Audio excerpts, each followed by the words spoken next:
I've got a nice Christmas quiz question for you.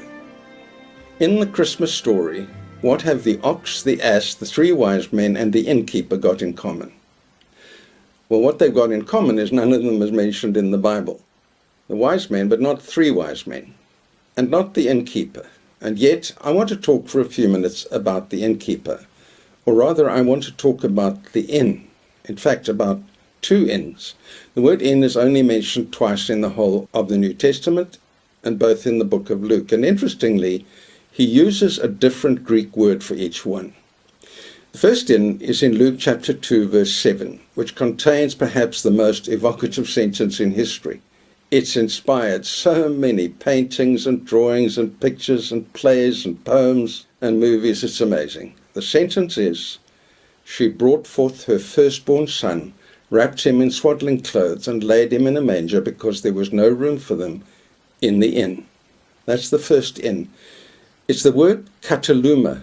It actually means to break apart, which seems a strange word for a hotel. But what it really means is, come here and break apart your journey. Come and break your journey. But for Mary, it must have felt a very appropriate word, break apart. She must have felt she was breaking apart physically. I mean, imagine 8.5 months pregnant to make a 160-kilometer journey. Actually, they could have done it in 110 kilometers, but that would have meant going through Samaria. No Jew would do that. So they would have taken the longer, more arduous, more dangerous route through the Dead Sea Valley. It would have taken 10 days on a donkey. And by the way, the donkey is not mentioned in the Bible either. And then with her labor pains already coming on, she arrives at Bethlehem. A woman who's given birth told me that especially your first baby, you feel like your body is breaking apart. And then there's no room, and so they go to the stable, and we mustn't glorify this. It would have been full of animal droppings, fresh. And I don't believe there was a great supply of clean straw available. And somehow Joseph made a bit of a space on the floor, and there she had to give birth in this dirty, unhealthy, smelly situation. She must have felt she was breaking apart, physically and emotionally. Emotionally, because there must have been such a feeling of rejection. The Romans can just push us around however they like, and even our own people haven't got room for us. There was a smell of rejection there. And yet this is where the Creator of the world chose to come into the world, in the inn of rejection. But the second inn is in Luke chapter 10. That's the story of the Good Samaritan who picked up this man who was bruised and bleeding and bound his wounds and put him on his donkey. That donkey is mentioned in the Bible, and took him to an inn. That's the second inn. This inn's got another name. It's Pandakeo. Now, we know the word pan very well at the moment in English. A pandemic. It means a disease that's everywhere. Pan means all or everywhere. We need a panacea at the moment. But pandakeo means to receive all. That word receive, it's a lovely word. Now, we can't make Jesus come into our lives. We can't compel God to come to us. But Isaiah 43 says, prepare a way for the Lord. We need to prepare a place. What's the place in your heart like at the moment?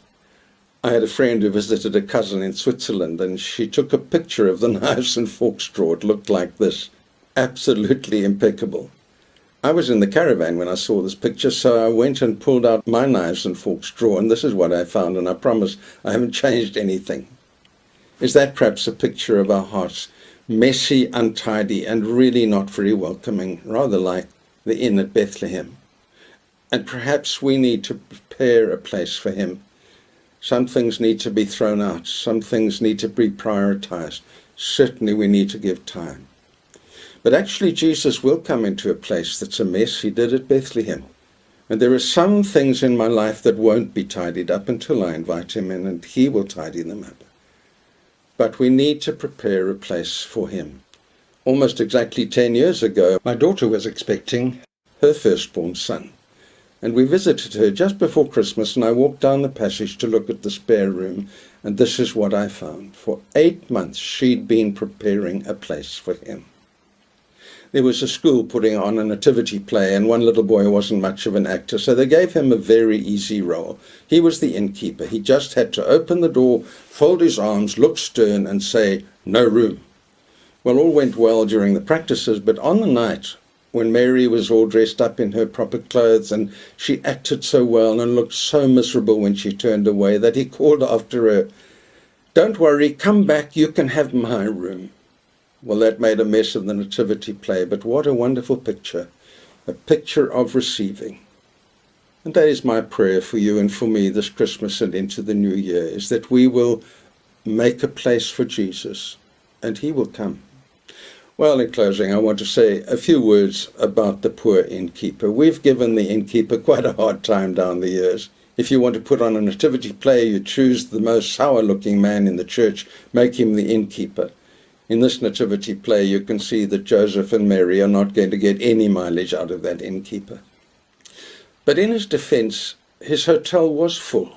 He didn't have any rooms to spare. And he gave what he had, even though it was only a manger. And so this year, if all you have to give is a manger, then give that.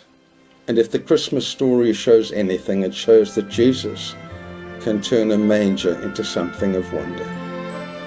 So a happy Christmas and a blessed New Year to you all from Wendy and me.